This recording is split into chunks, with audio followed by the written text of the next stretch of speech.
What's up, guys, and welcome back to another installment of Happy Foo Year, a retrospective looking back on every recorded Foo Fighters album to celebrate the band's 25th anniversary. If you haven't seen the first episode, and I promise not to tell anybody if you haven't seen it, I'll throw it up in the little eye guy up here. But for those of you who are caught up, let's just dive into their second album.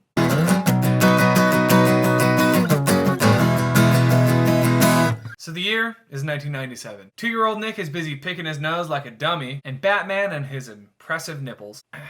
They're busy flexing on all of us with the Bat credit card. Coming off of the unexpected but greatly deserved success of the debut self-titled Foo album, Dave Grohl and the rest of the band decide to reconvene after a bunch of touring and get back into the studio. To contrast the public's and various publications' predictions that the second album would just default to grunge offshoot, Dave brought in producer Gil Norton to bring a pop sensibility to the project. And if we may get a little personal, Dave, sorry.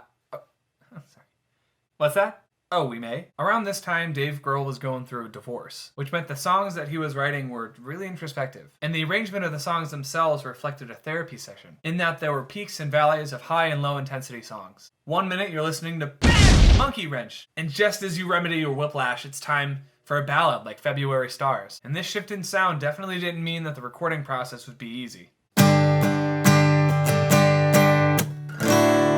While the early stages of pre-production seemed promising enough, with Gil instilling confidence in the band in regards to their individual parts, and helping to recognize the importance of a song overall, Dave recounts that the recording process for those early sessions was an overall bad experience. Because of this, the band eventually decided to scrap whatever tracks that they had up to that point, and when they finally decided to come back to the studio, there was one big thing that changed for the band overall, other than recording in a new location. See, Dave being a drummer for so many years up to that point in his life meant that when he would write a song, he already had an idea of what the drum part would sound like in his head. Feeling that William Goldsmith, the drummer of the Foo Fighters at the time, wasn't laying down drum tracks that were good for the record, Dave slowly started to replace all of William's tracks with his. This re-recording, steamrolling process created tension in the band and led Goldsmith to ultimately leave. All this drama and tension led to an album that's full of introspective lyrics and really meaningful songs.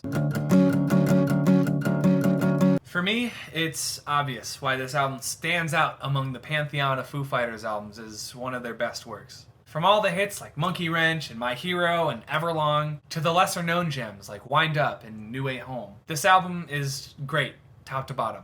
Now, a lot of people were introduced to the band through this album and its singles, myself included, and share memories that have stuck with them through all this time. My Hero was the song that I performed at my first college talent show, and as one of my first performances at the school in front of such a large audience, it boosted my confidence overall as a performer. February Stars became my go-to Trapped in a Rainstorm car stereo soundtrack, and Walking After You got me through some of my sad boy phases in high school. And now I'm just so excited to share my love for this album on a platform with so many talented and passionate fans. Aww. But I want to hear what you guys think. Do you have a favorite song off this album? Let's talk a little. Be sure to stick around to next week. That's when I'm going to cover one of the songs from this album. And if you want to do some homework and listen to the next album that I'm going to cover, it's called There's Nothing Left to Lose. Well, now that I'm done gushing about this band, I'm going to sink some more hours into Pokemon Mystery Dungeon DX, because I hate myself and preserving my eyesight.